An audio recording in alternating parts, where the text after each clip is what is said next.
Let me tell you a little story. This is me and my children in 2017. I went to the doctor. I was miserable. I had no energy, no time, no nothing. I was working 12 hours a day, 6 days a week. I couldn't walk up a flight of stairs. I couldn't tie my shoes. I couldn't buckle my bra, and I couldn't make it to the mailbox without being out of breath. I definitely didn't feel like doing any hobbies. And it was time to take care of me. So I made some really transformative life changes. And I learned that through fun and recreation, I can really make some sustaining changes, even in work. Even if you were told, or you told yourself, I'm not a good writer, I'm not artistic, that doesn't mean that you're not capable of trying something new, trying that again, and maybe enjoying it, and maybe allowing yourself to make something less than perfect and keep at it. And also, slow incremental changes is very, very key. On my journey, one of the things I did was set micro goals. Slow incremental changes is the key to success and to freedom.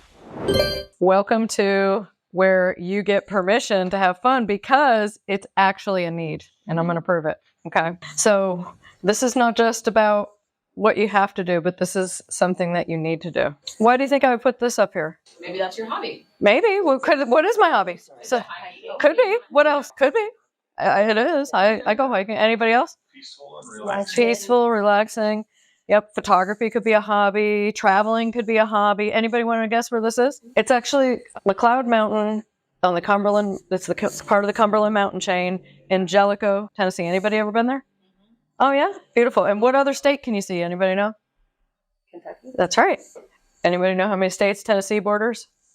7. 8. But geography, I guess geography could be a fun hobby too, maybe. I graduated from Syracuse. I moved to Knoxville in 2006. My name is Heather Medicare Micah, they call me. Wonder why? I'll tell you in a minute. I have 2 children. One is a 21-year-old daughter who lives in Germany. She's active duty Army. Lift her in prayer if you pray, because she has some health things going on. I also have a son who lives here in Knoxville. He's 25. He's a retiree from the Naval Air Crew, and he's the manager at Harper Jeep in Alcoa. I own Citizens Insurance, and what we do is we help people all over the country of any age with their health, Medicare, or life insurance. So we represent all the companies. I've been doing it 30 years. So that's all the business junk. As you can see, I'm the only certified Social Security claiming strategist and blah, blah, all that fun stuff. Okay, this is me and my children in 2017. Let me tell you a little story. Story is, I went to the doctor. I was miserable. I had no energy, no time, no nothing. I was working 12 hours a day, 6 days a week. I couldn't walk up a flight of stairs. I couldn't tie my shoes. I couldn't buckle my bra, and I couldn't make it to the mailbox without being out of breath. I definitely didn't feel like doing any hobbies. And it was time to take care of me. So I made some really transformative life changes and have been on a journey ever since, physically, spiritually, emotionally, mentally, all of it. And I learned that through fun and recreation, I can really make some sustaining changes, even in work. Okay, so we'll talk about that. All right, so what do people think of as a hobby? They think it's like extracurricular, it's organized, unorganized, it's, for fun, if you have time. But really, and it doesn't necessarily have to be outside of one's occupation, but it's better if it is, I think. Just because it's helpful to see things from a different vantage point, and it's a lot easier to do that when you're not staring at the tree when you're in the forest, right? Just leave the forest and go to the city to do it if your job's in the forest. Just a thought. All right, this is another one of my hobbies. I am building, yes, this is Legos. So I've built like 6 different things. This is really, really hard. It's one of the hardest ones. It's about 3,500 pieces. It is not $67, trust me. But anyway, it really works. It's got 5 gears, to high and low. I've reverse engineered. This is one of the hardest builds I have. I've reverse engineered the engine 5 times. Tonight will be 6. It's a lot of fun. Trust me, it really is. So if you want to know more about that or want to help, let me know. All right, so let's talk about what's a necessity. Something thought of to be indispensable or required or essential. Something needed in order to live or survive, right? There we go. Well, let's think of some of our needs. We need oxygen, obviously, right? Try going without it. Sleep, don't try going without that one, because your brain, your body need it. Water, we need water to sustain ourselves. We need exercise. Now, you might think that that's kind of frivolous or, maybe if you get to it kind of thing, but really, if you've known anybody who's bedridden, you'll know that their lungs fill up, their muscles, get weak or atrophy. So movement is key to keeping our machines going. Food, obviously we need food, nourishment, money in our society, some form of fashion of way to obtain things or barter, shelter. And in today's ever-changing, constant input world, we've got to have some type of stress or meditation strategies. Okay, because our brains are neuroplastic, and I'm telling you, with all this constant input that we're getting and that very quick, like, gratification of, I sent this message, I'm waiting for them to send it back, and all this kind of stuff, your brain has adapted to that, and it's your responsibility to get away from that and actually help build your brain even further so it doesn't need that to survive, because you don't want to have to need that, because it's not healthy. It's too much. You'll break. Why do they tell you to put the oxygen mask over your own mouth before you can help someone else on the plane? Because what happens if you help someone else first? Remember, Vernon was just talking about he loved on everybody else but himself, and it's important that you take care of you first. All right, so why do we want to have hobbies or recreation or fun, if you will? Life satisfaction. What do you think is the number one key to life, to feeling satisfied in life, if you were to ask yourself or your friend? There's no wrong answer, because this is your life. To me, being loved and being happy. Yeah. Relationships. Yeah. Exactly. Yeah. So having social and connections, personal connections and relationships is the very thing that is the number one booster of life satisfaction. So it's really important. And that's why a lot of times people who don't have deep connections really struggle, and they don't really live as long, actually, statistically, as people who are better at making connections. So very important. And you can do that through hobbies. I have so many friends I wouldn't know if it weren't for pickleball. So many athletes that would never talk to me ordinarily, but now I'm in the same circle with, because they play pickleball. It's a nice levelizer, because obviously that's one of my hobbies. Super quick, hope you're enjoying this video. If you like this content and find it extremely beneficial, then we want you to experience it in person in 2025 at the Best Year Yet conference. We'll have 10 speakers all around these similar topics, talking about how you can win in life and win in business. So if you want to join us, go to joeydis.com/bestyearyet2025. Can't wait to see you there. All right, back to the video. It helps with creativity, right? When you can step away from like I said, when you're staring at a tree in the forest, and that's all you're staring at, you can't have a good process to think through, right? You have to get away from that to be able to see things from other vantage points and let those creative juices flow. It increases productivity. Obviously, your physical and mental health are much better, unless, of course, your recreation is like sport beer drinking or something. I don't think your liver would love that. Yeah, beer pong. It's a great coping strategy. It's a cure for boredom. How many people in here have ever played pickleball? 2? All right. So for those of you that don't know, this is a pickleball. It's actually a wiffle ball. Is that hilarious? Grown adults playing fake tennis, essentially, with a $100 or $200 graphite paddle. You can get cheaper ones. You can, but when you're really into it, you get these really expensive paddles. So it's neat. I like to think of it as, like, somebody told me that it was like tennis for old people. Well, I'm here to tell you that I play in Tellico Village. I think the average age of the people I play with is probably 64, because they're mostly like 57 to 85. And they wipe the floor with me every day in every facet of life, not just pickleball. I mean, they really do. They out everything me. So you can do this. You can do this at any age. It's like ping pong and tennis had a baby, I would call it. Okay. So, and actually you could fit 4 pickleball courts on 1 tennis court. It is. Yeah, I'm on place twice a week. Yeah, it's great. Everybody, I encourage you to try it. If anybody wants to try it out, I'll be glad to come and play with you, give you lessons, take you to my place, take you somewhere where I know we can go. So hit me up on that for sure. Anybody ever seen this? This is the Wheel of Life. So if you can Google this. There's all sorts of things, tools, books, surveys, all that stuff around it. But basically, it's a nice way to kind of map out, like, what area of your life are you kind of like needing to invest more in, or maybe pull back from? Because sometimes, remember I told you in the scenario I don't have this going on right now, pretty much. But That's fine. business and career like took up basically like 3/4 of this. There was like nothing left. It was terrible. I don't even know how I got anywhere, but very important that you study that wheel of life, and you'll see how being balanced can really free you from that clutter. Okay. Is that a test you take and it tells you? They have all sorts of things out there surrounding the wheel of life. Like I say, you could probably find podcasts about it. There are quizzes, there are books, there's everything. It's really great.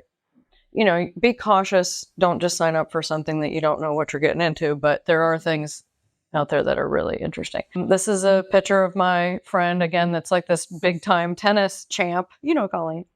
And Colleen, that's Colleen. I forgot about her. Yeah. Didn't you play tennis together? Yeah, Isn't that how you know? Yeah. So she would never talk to me in the real world because I would never be able to be on a tennis court. So it's so cool that we became friends because of pickleball. All right. So I cannot paint on my own, and I am scared to paint on my own, and I don't think I should. But if you give me a little booze and directions, step-by-step directions, I can play along. And it's really neat when you do something like this because, one, even if you think you can't, try it anyway. And the power of going into a room with a blank canvas and coming out with something, no matter how mad you are at yourself at that moment, if you are, and you don't think it looks good, I promise you, if you set it away somewhere and come back to it in 2 weeks, you are going to just be so proud of yourself. So give it a try. Scared to do that. I almost didn't go because I can't paint. I'm just not that creative. And Right. when I went, and oh, my pictures are not beautiful. Yes. And there's such a great gift for other people. And here's the thing. So we're going to talk about this in a second, but you know, even if you were told or you told yourself, I'm not a good writer, I'm not artistic, even if you told yourself that a year ago, 6 months ago, 10 years ago, that doesn't mean that you're not capable of trying something new, trying that again, and maybe enjoying it, and maybe allowing yourself to make something less than perfect and keep at it.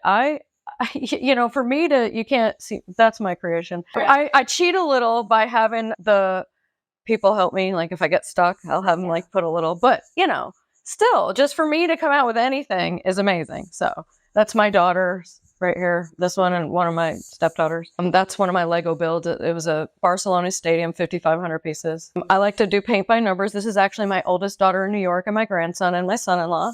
They took a picture and made it into I helped them do that. So pickleball again. So make sure when you're choosing a hobby that you do something don't just think of like it has to be existential. You can make anything into a recreation and leisure and a hobby. I mean, anything. So make sure it's easy and accessible. Don't come up with something that you're able to get to.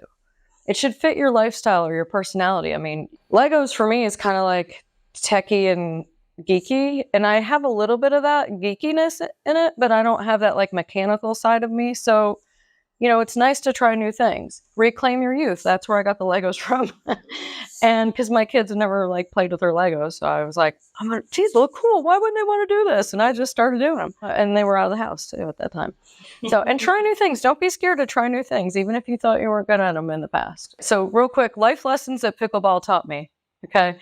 I think there's so much that our recreation and pickleball in particular can teach us. But as soon as you play with somebody pickleball, you'll learn so much about them without them saying a word to you, really. You could tell how competitive they are, how hard they are in themselves, how well they can regulate their emotions. You know, because the people who are like, not that they a lot of times do that, but you could tell that they are stressed or they are uptight or they've had something going on in their life. So it's very important to have kind, positive self-talk. When you're playing any sport or doing anything, if you just beat yourself up, that's the narrative that you're playing, and that's what you're manifesting and putting out into the world, okay? You've got to give yourself grace and space to make mistakes and to be a human, okay? Don't be hard on yourself. Be kind to yourself. And in fact, Colleen, that's us when we won. There have been times when we'll talk to each other as partners and we're in a tournament and I'll be like, damn it, I shouldn't have done that. I'm such an idiot. She'll be like, don't you talk about my pickleball partner like that.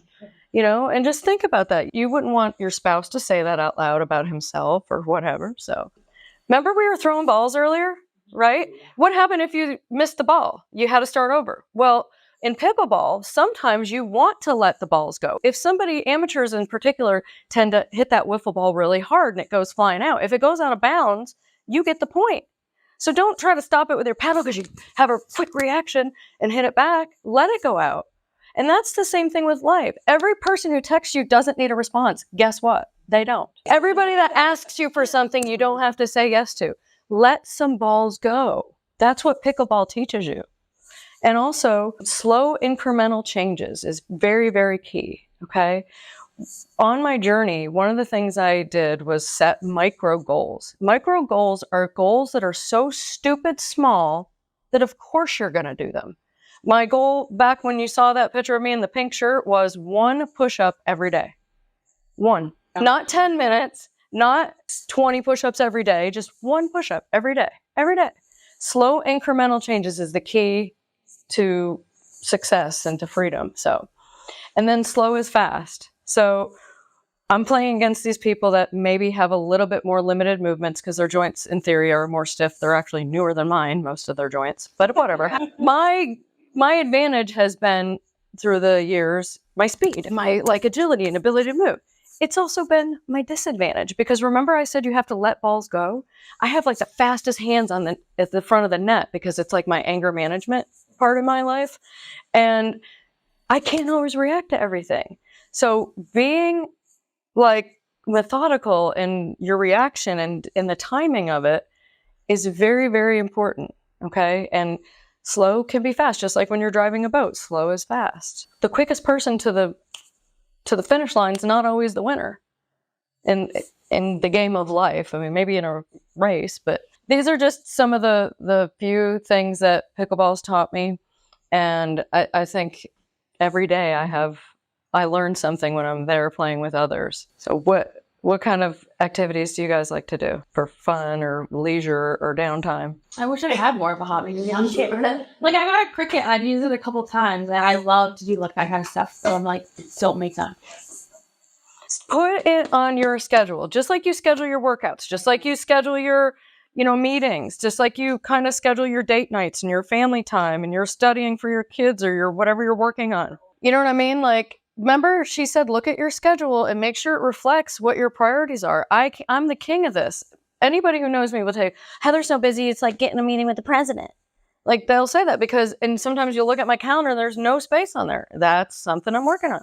I hope you all will try something fun. And anybody who wants to help me or learn pickleball, hit me up. If you guys enjoy this video, then you're going to absolutely love the Best Year Yet Conference 2025. You can get your tickets at joeignis.com/bestyearyet2025. We hope to see you there, and we hope that you have your best year yet.